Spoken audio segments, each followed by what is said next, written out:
हरिबोल की ध्वनि महाप्रभु को अति प्रिय है। अच्छा, ऐसा आनंद है हरि बोल, ऐसा लगता है दोनों ही जैसे नाम हो गए हरि बोल। वैसे तो देखा जाए तो इसमें एक प्रकार से आज्ञा है, हरि बोल हरि बोल तू भाई, हरि को बोल। बहुत से अर्थ हैं इसके। तू हरि बोल पहला अर्थ,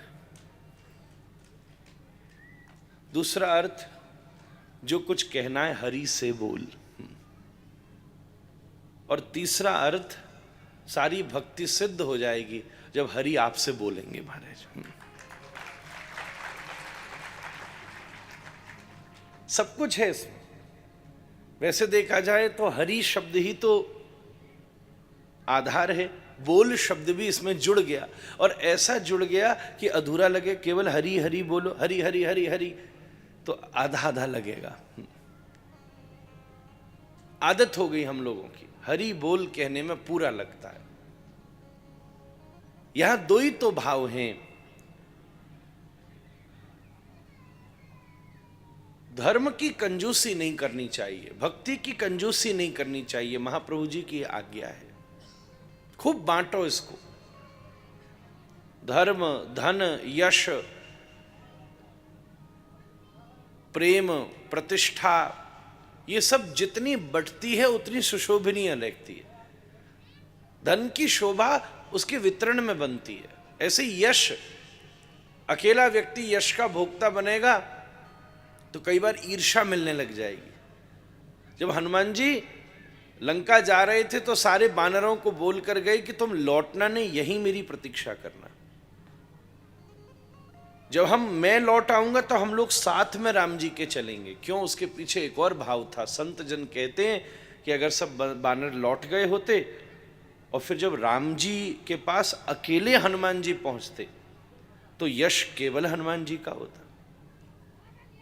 हनुमान जी ने कहा तुम यहां ठहरो, जिससे यहां तक आने की वाहवाही तुम्हें मिले और तुम्हारे उत्साह से मैं आगे जा रहा हूं।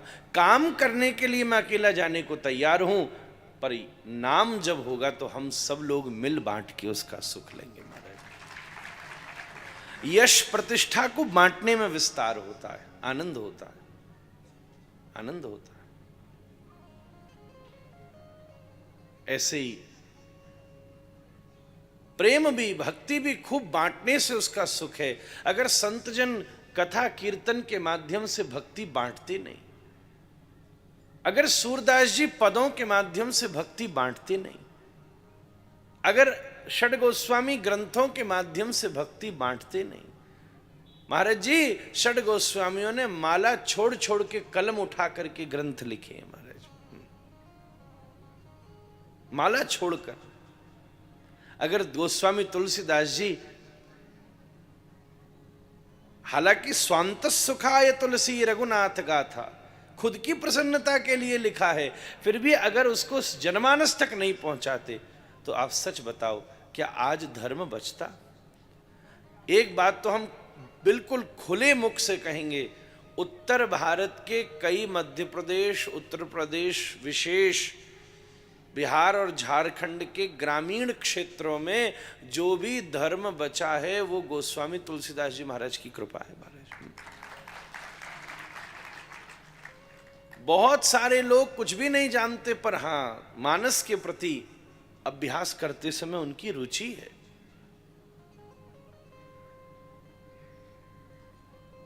महाप्रभु जी भी तो इसलिए सब जगह घूमे हैं। आपने सभी जनों को आज्ञा दी है, चाहे वो रूप सनातन हो, चाहे चक्रवर्ती हो, चाहे नित्यानंद प्रभु हो। नित्यानंद प्रभु को आज्ञा दी, हम तो चाहते हैं तुम यहां, तुम्हारा धर्म बड़ा नहीं है, वैष्णव धर्म प्रचार बड़ा है, इसलिए उसके लिए जरूरत लगे तो फिर से गृहस्थ में चाहे प्रवेश करो महाराज। महाराज जी आज्ञा दी महाप्रभु ने। अब अगर वैदिक धर्म से विचार किया जाए तो व्यक्ति न जाने क्या क्या सोचेगा, पर यह मानवीय लीला थोड़ी ना है, भगवदीय लीला है। भगवान किसी आश्रम के बंधन में थोड़ा ही ना है।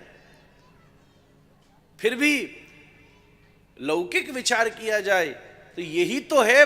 महाप्रभु जी ने उसी चीज का तो पालन किया जो श्री कृष्ण ने गीता में कहा है नित्यानंद प्रभु को आदेश देकर, क्या? सर्वधर्मान परित्यज्य मामेकं शरणं व्रज। महाराज जी सन्यास के बाद आज्ञा दी है, और फिर उसके बाद नित्यानंद प्रभु श्री जाह्नवा देवी के साथ विराजमान होकर, और श्री जाह्नवा देवी ब्रज में पधारी, श्री राधा कुंड में विराजी,